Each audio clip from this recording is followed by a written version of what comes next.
Assalamualaikum warahmatullahi wabarakatuh. Para sahabat yang dirahmati oleh Allah Subhanahu wa Ta'ala. Pernahkah kita merasa begitu bebas untuk berbicara, tanpa menyadari bahwa setiap kata yang keluar dari mulut kita bisa membawa dampak besar, baik untuk diri kita sendiri maupun orang lain? Hari ini, kita akan menyaksikan sebuah kisah yang mungkin terdengar tak biasa, namun mengandung pelajaran berharga bagi kita semua. Kisah ini bermula dari seorang wanita yang menghina ulama, dan tanpa diduga, azab yang datang begitu nyata di depan Ka'bah. Namun, apakah benar setiap ucapan bisa mengubah takdir seseorang? Mari kita simak cerita lengkapnya. Jangan lupa untuk meninggalkan komentar, memberikan like, dan subscribe jika cerita ini memberi manfaat dan inspirasi untuk kita semua. Kami sangat menghargai pendapat Anda, jadi tulislah komentar Anda di bawah dan berbagi apa yang Anda dapatkan dari cerita ini. Terima kasih telah bergabung dan semoga kita selalu diberikan petunjuknya. Langit di atas kota Malang kala itu tampak mendung. Di sebuah gang kecil, rumah Bumina terlihat ramai oleh keluarga dan tetangga yang datang melepas keberangkatannya ke Tanah Suci. Wanita berusia 58 tahun itu berdiri dengan sorot mata bangga. Jubah putihnya tampak mewah, berhiaskan bordir emas, jauh lebih mencolok dibanding jemaah lain. Bumina haji tahun ini. Loh? Daftar lewat jalur cepat, bukan kayak kalian yang nunggu belasan tahun, katanya pada tetangganya dengan nada menyindir. Beberapa orang hanya tersenyum kaku, karena sudah terbiasa mendengar ucapannya yang selalu menyakitkan. Dalam diam, beberapa warga tahu cerita di balik keberangkatan Bumina. Ia bukan hanya menyuap agar bisa berangkat lebih cepat, tapi juga menyikut orang lain. Bahkan, ia pernah membuat seorang ustadz kampung menangis saat sedang berceramah. Ceramah kosok suci. Kayak dia doang yang punya surga, ucap Bumina dengan lantang waktu itu. Sejak kejadian itu, Bumina makin dikenal sebagai wanita yang pandai bicara, tapi sering melukai hati orang. Malam sebelum keberangkatan, tetangganya, Bu Siti, melihat Bumina berdiri di teras rumah sambil merokok. Di tangannya ada segelas kopi hitam dan di bibirnya keluar caci maki tentang ustadz yang pernah menegurnya. Pakai ceramah-ceramah segala. Kalau mau ngurus surga, urus dulu anaknya yang suka mabuk, ucapnya sembari tertawa kecil. Tak ada yang menyangka, langkahnya menuju Tanah Suci akan membawa peristiwa yang mengguncang dunia. Tapi Bumina tetap melangkah percaya diri, tanpa beban dan tanpa rasa bersalah. Di bandara, ia duduk di kursi khusus dengan papan nama rombongan. Wajahnya tenang, tapi mata beberapa jemaah meliriknya diam-diam. Mereka tahu, Allah tidak pernah lengah atas perbuatan hambanya. Namun hari itu, tak ada yang berkata apapun. Semua hanya mengucapkan salam dan doa, sementara Bumina sibuk membanggakan koper mahal dan paket haji plus yang ia beli dari hasil tipu daya. Ia tak tahu bahwa setiap langkahnya mendekatkan dirinya ke ujian paling mengerikan dalam hidupnya. Setibanya di Mekah, rombongan jemaah disambut oleh terik matahari yang menyengat, namun hati mereka dipenuhi haru.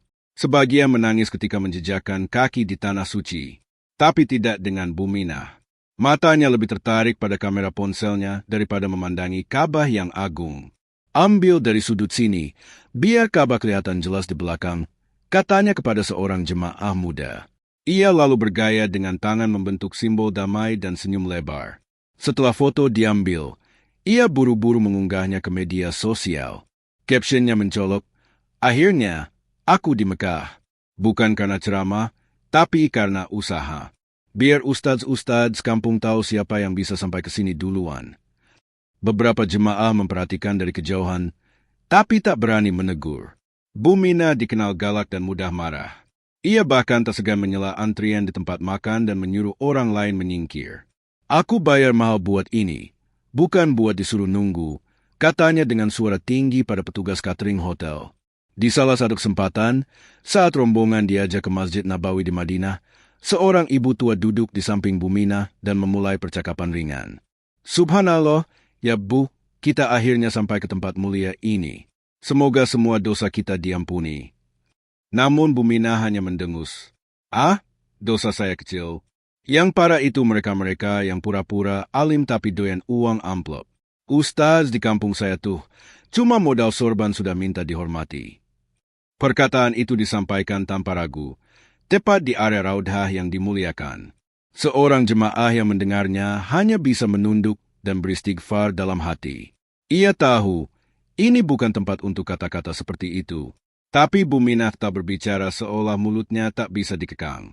Malamnya, ia kembali membuka media sosial dan menulis status. Lihat ya, ibadah itu enggak perlu ceramah panjang. Yang penting duit.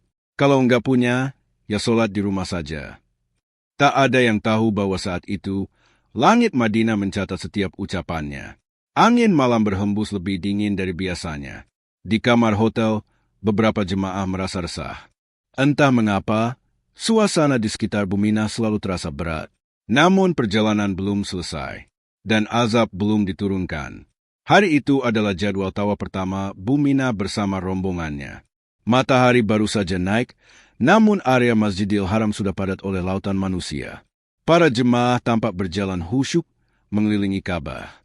Doa-doa lirih menggema dari segala penjuru, menciptakan suasana penuh haru dan tunduk. Namun Buminah, seperti biasanya, tidak larut dalam kehusyukan itu. Ia sibuk menata kerudung dan memastikan wajahnya tampak rapi untuk difoto. Ia menggandeng seorang jemaah muda untuk mengambil gambar saat ia mulai mengelilingi Ka'bah. Pastikan backgroundnya jelas, jangan ngeblur. Sekali seumur hidup, harus sempurna, ujarnya sambil tersenyum ke arah kamera. Setelah beberapa putaran, ia mulai terlihat gelisah. Langkahnya berat, matanya berkunang.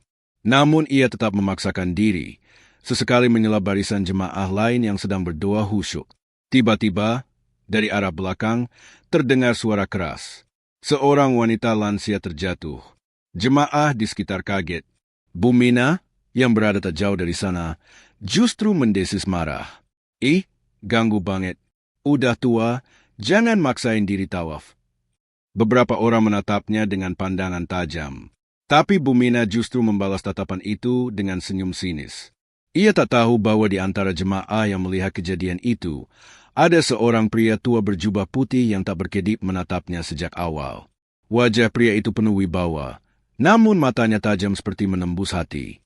Ia mendekat perlahan, lalu membisikkan sesuatu yang hanya bisa didengar Buminah. Hati-hati dengan mulutmu, wahai wanita. Di tempat ini, setiap kata akan dimintai pertanggungjawaban, bahkan oleh tanah yang kau injak. Buminah terdiam.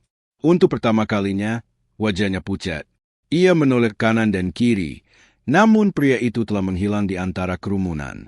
Nafasnya tersengal, jantungnya berdegup keras, tangannya bergetar. Sejak saat itu, tubuhnya mulai menunjukkan reaksi aneh. Setiap malam, ia merasa gatal di leher dan punggung. Kakinya membengkak. Ia mengira hanya kelelahan biasa. Tapi malam berikutnya, ia bermimpi melihat Ka'bah hancur dan seekor kodok raksasa melompat dari dalam tubuhnya sendiri. Ia terbangun dengan peluh dingin. Tak ada yang tahu apa yang ia alami. Buminah memilih diam. Tapi di lubuk hatinya yang paling dalam, ia mulai merasakan ketakutan yang tak pernah ia kenal sebelumnya. Hari itu, suhu di Mekah terasa lebih panas dari biasanya. Para jemaah menunduk khusyuk dalam doa-doa mereka, berlomba meraih rahmat Allah di depan Ka'bah. Rombongan Buminah pun berkumpul di halaman Masjidil Haram. Suasana syahdu terasa menyelimuti area tawaf, namun dari kejauhan, terdengar suara gaduh. Buminah, yang biasanya berdiri paling depan untuk berfoto, hari itu terlihat murung. Matanya merah, kulit wajahnya tampak belang, dan suaranya parau. Sejak bangun tidur, tubuhnya makin berat. Setiap kali melangkah, ia merasa ada sesuatu yang menggelayut di pundaknya. Tapi ia tetap memaksa ikut ke pelataran Ka'bah. Beberapa jemaah memperhatikan dengan cemas. Buminah kelihatan aneh ya, seperti bukan dirinya sendiri. Bisik salah satu dari mereka. Tapi tak ada yang berani bicara langsung. Hingga saat azan zuhur berkumandang, Buminah tiba-tiba menjerit. Aduh, kakiku, kenapa kakiku basah? Dingin, dingin sekali. Beberapa orang menoleh. Di bawah jubahnya, terlihat kulit kakinya berubah warna. Dari pucat menjadi kehijauan. Jari-jarinya mengecil dan menyatu, membentuk selaput. Salah satu petugas haji yang melihat langsung berlari memanggil tenaga medis. Namun sebelum siapapun sempat bergerak lebih jauh, terdengar suara tulangnya berderak keras. Tubuh Buminah membungkuk tiba-tiba, kedua tangannya memendek, Kulitnya memucat dan mengilap. Dari kerudung yang terlepas, tampak wajahnya berubah. Matanya menonjol keluar, mulutnya melebar tak wajar. Teriakan histeris menggema di sekeliling Ka'bah. Orang-orang mundur panik. Beberapa merekam dengan ponsel mereka, meski tak percaya dengan apa yang dilihat. Dalam hitungan detik, tubuh Bumina telah berubah total menjadi seekor kodok besar dengan kulit berlendir dan mata melotot. Kodok itu tak bergerak. Ia hanya duduk mematung di atas sajadah, tepat menghadap Ka'bah. Beberapa jemaah yang menyaksikan kejadian itu langsung menangis dan bersujud. Salah satu ulama dari Indonesia yang sedang berada di lokasi segera meminta semua orang untuk tidak menyebarkan video kejadian tersebut. Tapi sebagian telah terlanjur viral di berbagai grup pesan instan dan media sosial. Petugas masjid datang, mencoba mengamankan area. Tapi kodok itu tak menunjukkan tanda akan melompat atau menyerang.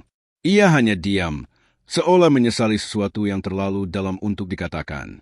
Malamnya, berita itu menyebar cepat ke seluruh penjuru. Para ulama mengingatkan agar kejadian ini menjadi pelajaran. Tapi satu hal yang belum diketahui banyak orang adalah, tubuh Bumina tak pernah ditemukan kembali setelah malam itu. Setelah kejadian menggemparkan itu, para petugas haji dan ulama segera mengumpulkan semua anggota rombongan Bumina. Mereka dipanggil ke sebuah ruangan khusus di hotel tempat mereka menginap. Wajah-wajah cemas memenuhi ruangan, terutama para wanita yang sempat menyaksikan langsung perubahan Bumina di pelataran Ka'bah. Seorang wanita tua bernama Bu Sumi, yang selama ini sekamar dengan Bumina, akhirnya angkat bicara. Suaranya bergetar dan matanya sembab. Ia membawa secarik buku catatan kecil yang telah lecek. Saya harus jujur, katanya pelan. Selama di kamar, Bumina sering menghina ulama. Ia menganggap para ustadz hanya cari uang. Ia juga sering mengejek ceramah-ceramah agama yang diputar di televisi hotel. Ruangan langsung hening. Bu Sumi membuka buku catatannya. Di dalamnya tertulis kalimat-kalimat kasar yang sering diucapkan Bumina, lengkap dengan tanggal dan waktu kejadian. Saya mencatat ini karena khawatir. Tapi saya takut bicara. Ia juga sering menertawakan jemaah yang menangis saat doa, katanya lebay. Ia bahkan pernah bilang, Allah tidak butuh air mata kita.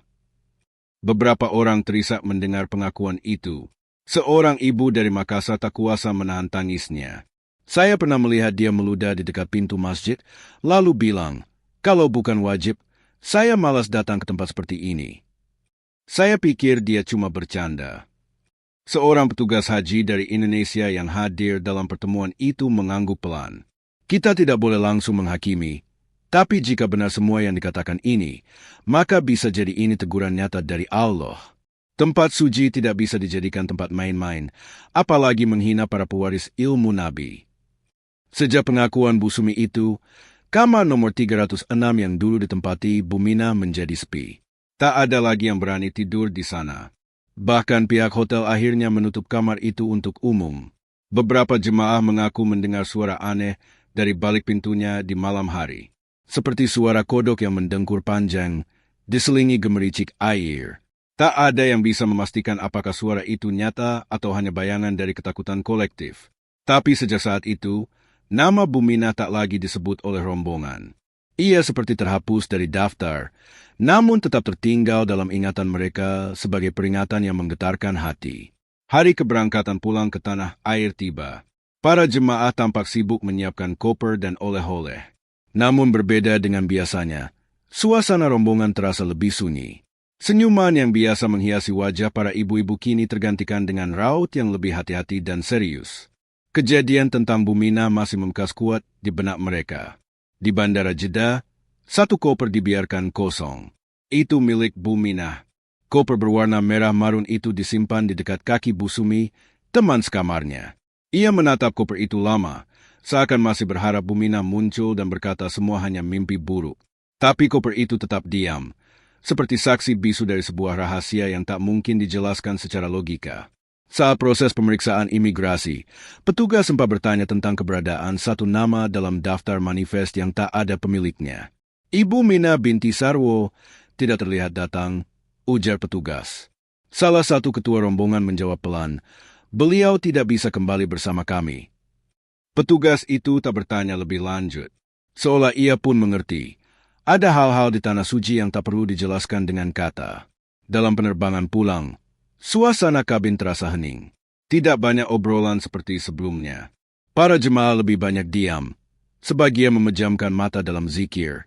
Sebagian lain merenungi apa yang telah mereka alami selama menjalani ibadah di tanah suci.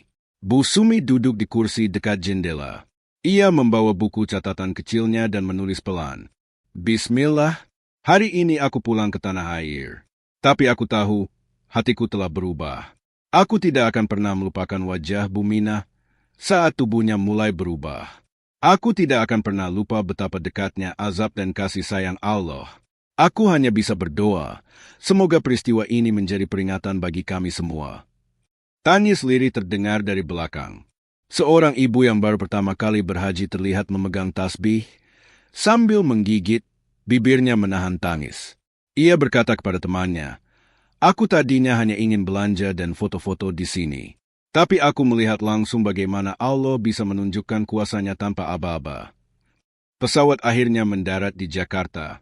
Namun semua tahu, perjalanan mereka belum benar-benar selesai. Bukan soal jarak, tapi tentang bagaimana mereka akan menjalani sisa hidup dengan pesan besar yang telah mereka terima. Nama Bu Minah mungkin akan terlupakan di tengah keramaian dunia. Tapi peristiwa yang menyertainya akan menjadi cerita yang terus diceritakan, sebagai peringatan bahwa lisan bisa membawa ke surga, atau mengantarkan ke dalam azab yang tak terbayangkan. Beberapa minggu setelah kepulangan jemaah haji, cerita tentang Bu Minah masih beredar di kalangan masyarakat. Video yang sempat viral di media sosial tentang perubahannya menjadi kodok di depan Ka'bah sudah dihapus oleh banyak platform, namun jejaknya tetap tertinggal di benak setiap orang yang menyaksikannya. Di desa asal Bu Minah di Malang, kabar tentang kejadian itu masih menjadi bahan pembicaraan hangat. Keluarga Bu Minah merasa kehilangan, bukan hanya karena fisiknya yang kini tak dapat ditemukan, tetapi juga karena nama dan reputasinya yang ternoda di mata banyak orang. Namun ada yang lebih mengherankan dari semua ini. Setiap malam, saat udara mulai dingin, beberapa orang melaporkan mendengar suara aneh dari sekitar rumah Bu Minah. Suaranya seperti kodok, tapi entah kenapa terasa sangat menyeramkan. Seperti ada sesuatu yang tak bisa dipahami, kata seorang tetangga yang tinggal di sebelah rumah Bu Minah. Meski rumah itu kini tampak sepi, namun jejak-jejak kejadian aneh itu seolah terus mengikuti. Di sisi lain, Bu Sumi, yang menjadi saksi peristiwa itu, berusaha menjalani hidup dengan penuh kehati-hatian. Ia merasa bahwa hidupnya kini harus lebih mendekatkan diri kepada Allah dan terus memperbaiki segala kurangan yang pernah ada dalam dirinya. Setiap malam, ia mengingat peringatan yang tersirat dari peristiwa yang menimpa sahabatnya itu. Ia tak ingin lagi melupakan pentingnya menjaga lisan, menghormati para ulama, dan merendahkan hati di hadapan Allah. Pesan moral dari peristiwa ini pun mulai menggelinding jauh melampaui perjalanan haji itu sendiri. Di kalangan jemaah lainnya, kejadian ini membuka mata banyak orang. Lisan adalah alat yang sangat kuat.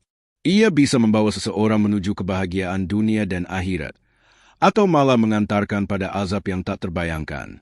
Setiap kali mereka berdoa, banyak yang mulai lebih berhati-hati dengan kata-kata mereka, menyadari bahwa apa yang keluar dari mulut bisa saja menjadi pintu kesengsaraan, atau justru pintu rahmat yang tak terhingga dari Allah. Dan di tanah suci, tempat di mana segalanya bisa berubah dalam sekejap, peringatan tentang pentingnya menjaga adab, menghormati ilmu agama, serta merendahkan hati di hadapannya menjadi pelajaran yang tak terlupakan bagi siapa saja yang menyaksikan atau mendengar cerita ini. Cerita tentang Bu Minah mengajarkan kita bahwa lisan adalah salah satu anggota tubuh yang sangat berpengaruh. Allah Subhanahu wa Ta'ala berfirman dalam Al-Quran, "Tidak ada ucapan yang diucapkan melainkan ada di dekatnya malaikat pengawas yang selalu siap mencatat." Quran Surat Kaf 18. Ayat ini mengingatkan kita bahwa setiap kata yang keluar dari mulut kita, baik itu kata-kata baik atau buruk, akan tercatat dan dipertanggungjawabkan. Oleh karena itu, menjaga lisan dan berbicara dengan bijak adalah kunci untuk mendapatkan keberkahan hidup dan perlindungan dari azabnya. Pernyataan fiktif. Perlu diingat, cerita ini adalah fiktif yang dibuat seolah nyata untuk diambil hikmahnya. Semua kejadian yang ada dalam cerita ini tidak benar-benar terjadi, namun tujuannya adalah untuk memberikan pelajaran yang bisa diambil sebagai peringatan dalam kehidupan sehari-hari. Terima kasih telah mengikuti cerita ini sampai akhir. Jangan lupa untuk komentar, like, dan subscribe jika Anda merasa cerita ini bermanfaat dan menarik. Semoga kita semua senantiasa dilindungi oleh Allah Subhanahu wa Ta'ala dan diberi kemampuan untuk menjaga lisan serta berbuat kebaikan.